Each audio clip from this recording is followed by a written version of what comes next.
శంబల ఈ పుస్తకాన్ని రచించినది మాస్టర్ శ్రీ శార్వరి గారు. 14వ భాగము పఠనము చేస్తున్నది పద్మజ. లామా కలాపం. ఏం పరిష్కారం బాబు? చూడు, తారాదేవి ఏడ్చి ఏడ్చి అలసిపోయింది. ఇంకా ఆ జగజ్జననికి ఏడ్చే ఓపిక లేదు. ఏడ్చినా కారడానికి కన్నీరు మిగలలేదు. ఎండిపోయింది హృదయం. పరిష్కారం ఒక్కటే స్వామి. మానవత్వంలో పవిత్రత పెరగాలి. మనిషిలో మంచితనం పెరగాలి. ఆధ్యాత్మికత పెరగాలి. తపోశక్తి వలనే ఈ జీమూతాలు వదిలిపోతాయి.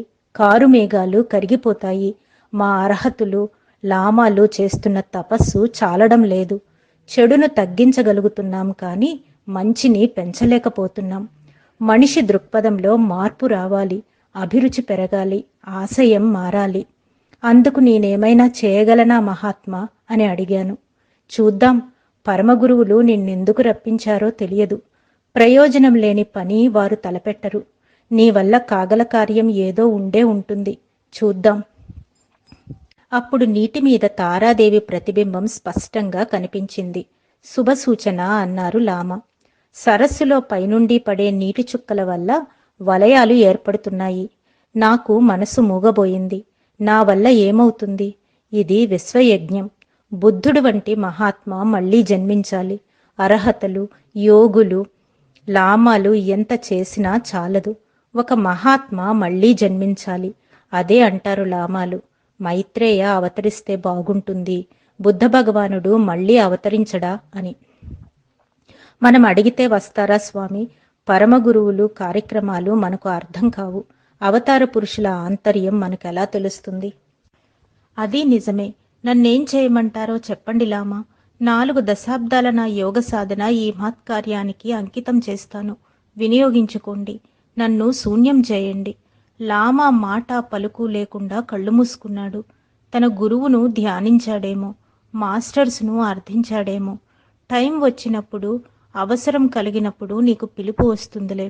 మాస్టర్స్ అనుజ్ఞ కోసం, సందేశం కోసం నిరీక్షించు. ప్రస్తుతము మనము చేయగలిగింది అంతవరకే.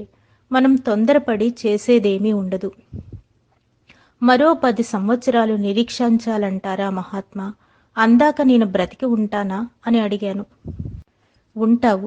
ఎప్పుడూ ఉంటావు. మాతోనే ఉంటావు. అంతవరకు చెప్పగలను స్వామి. భూమి మీద ఎంతకాలం బ్రతకడం అన్నది ఆయుర్దాయం కాదు. నిన్ను మాస్టర్స్ ఎంపిక చేసుకోకపోతే నీవు ఇంత దూరం రాగలిగేవాడివి కావు. టిబెట్ సరిహద్దులు దాటడమే అసంభవం. అసలు నీకు శంబల గురించి తెలియడమే గొప్ప పరిణామం. నన్ను కలుసుకోవడం మాస్టర్స్ ప్లాన్లో ఒక భాగం. నీవిప్పుడు సగం లామా స్థాయిని దాటావు. ఇంకా మాస్టర్స్ దర్శనం జరిగితే గమ్యం చేరుకున్నట్లే. మనకు మంచి రోజులు రానున్నాయి. తారాదేవి సాక్షిగా చెబుతున్నాను. నీకొక సంఘటన చెబుతాను, విను. ఆ గుహలో జగన్మాత విగ్రహం ముందు నిలబడమే తొలి ప్రయోగం. లామా కథ చెప్పడానికి ఉపక్రమించాడు. బ్రదర్, 100, 1000 కాదు, లక్షల సంవత్సరాలకు పూర్వము మనకన్నా అన్ని విధాలైన శ్రేష్ఠులైన మనుషులుండేవారంటే నమ్మగలవా? అవకాశాలు లేని ఆధ్యాత్మిక లోకం అప్పుడు ఉండేది. వారే భూగోళం మీదికి దిగివచ్చారని మా పూర్వీకులు చెప్పేవారు. వారు మానసపుత్రులు. వారివి మానస శరీరాలు.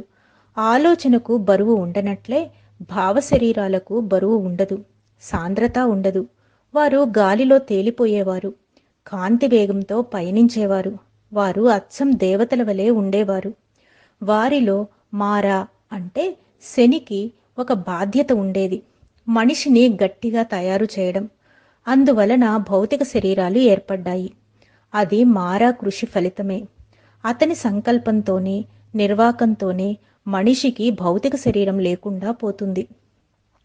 అంటే మరణం తరువాత మనిషి ఆత్మ శరీరిగా మారుతున్నాడు.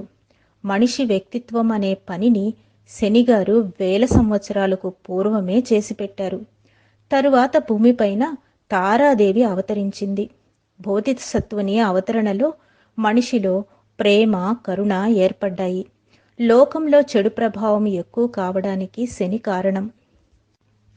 అప్పటి నుండి బోధిసత్వుల పని అంటే జ్ఞానుల పని రెట్టింపు అయింది. ఒక పక్క మృత్యువుతో పోరాటం, అజ్ఞానంతో పోరాటం, స్వార్థం పైన పోరాటం, వేరొక పక్క జ్ఞానం కలిగించడం, ఆధ్యాత్మికత పెంచడం, మానవతను శుద్ధి చేయటం. అందుచేత బుద్ధులు, అర్హతులు లోకంలో మళ్ళీ మళ్ళీ పుట్టవలసి వస్తోంది. ఇది మానవ వికాసం కోసం, ఆధ్యాత్మిక పరిణితి కోసం మనిషి తన బాధ్యతను గుర్తించవలసిన సమయం ఇది.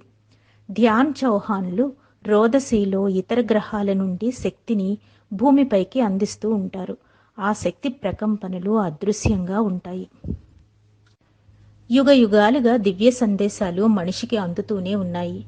ఎంతమంది అందుకోగలుగుతున్నారనేది వేరే విషయం. అజ్ఞానం తొలగిపోతే కదా, కంటికి కమ్మిన మాయపొరలు తొలగిపోతే కదా ఆ సందేశాలు విలువ తెలిసేది. ఆయా కాలాలలో అవసరాన్ని బట్టి సందేశాలు అందుతూ ఉంటాయి. అన్ని సందేశాలు సమైక్యత, అవగాహన, ప్రేమ, కరుణ వీటికి సంబంధించినవి. అవతార పురుషులు, ప్రవక్తలు అందరి లక్ష్యము ఒకటే. దురదృష్టవశాత్తు అవతారులలో కొందరు మాత్రమే గమ్యం చేరుకోగలుగుతున్నారు. కొందరు లక్ష్యసిద్ధి లేక గమ్యం చేరడం లేదు. మానవ విలువల్ని మార్చలేకపోతున్నారు. మనిషి హృదయం తలుపులు తెరవలేకపోతున్నారు. ఇప్పుడు అర్హతల కాలం చెల్లిపోయింది. ప్రతి మనిషి అర్హతుడు కావాలి. ప్రతి ఒక్కరిలో ఆధ్యాత్మికత పెంపొందాలి.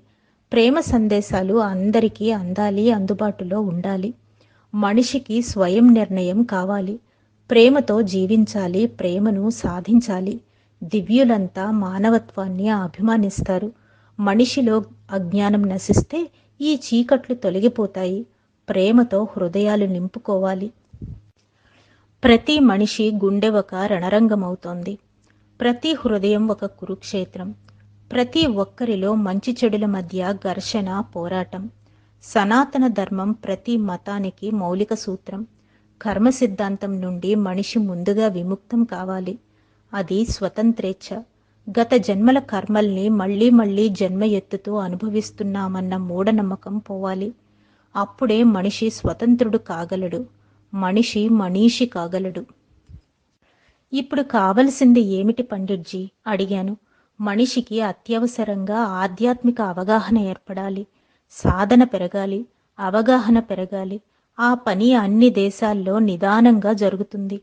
మన మాట ఎవరు వింటారు? ఎవరికి వారే స్వతంత్రులు కదా. విన్నా ఎంతమంది వింటారు? మనిషి తెలివి మీరిపోయాడు లామాజీ. ఎవరో వింటారని, వినరని ఆశపడడం, నిరాశపడడం అనవసరం. మన పనిని మనం చేయాలి.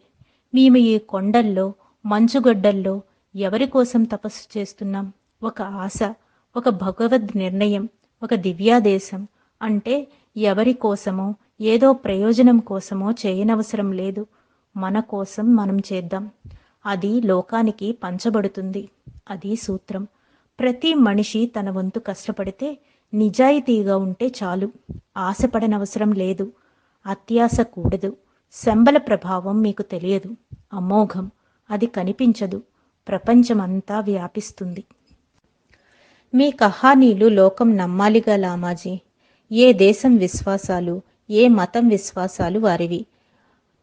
మరొక దాన్ని సహించే గుణం మనిషిల్లో లేదు. గౌరవించే బుద్ధి అసలు లేదు. అయినా విశ్వాసం అంటూ ఉంది కదా. విశ్వాసంలోని శ్వాస ప్రధానం ఎవరికైనా. శ్వాస మనిషికి ప్రధానమే. అది ప్రాణం. కనుక మనిషికి విశ్వాసం ప్రాణ సమానం. మంచి ఆశించడం తప్పు కాదు. మంచిని కాంక్షిద్దాం.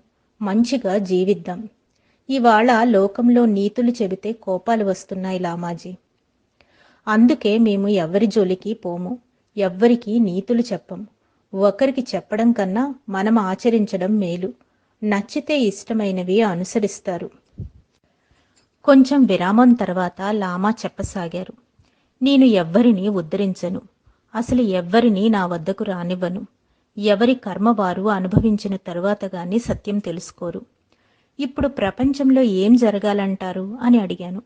శాంతి, యుద్ధాలు లేని సమాజం, శత్రుత్వం లేని మానవత, అవసరాలు కోరికలు తీరిన తరువాత ఆధ్యాత్మికత, స్వార్థం నశించాలి, ద్వేషం బదులు ప్రేమ పెంపొందాలి. శంబలను ప్రపంచం గుర్తిస్తుందా? శంబలవాణి లోకానికి వినిపిస్తుందా అని అడిగాను. నీ హృదయంలో ప్రశ్నించుకో బ్రదర్. నీ హృదయంలో శంబల ఉంది. నీలో మైత్రేయ భావన ఉంది. అది చాలు. థ్యాంక్స్ లామాజీ.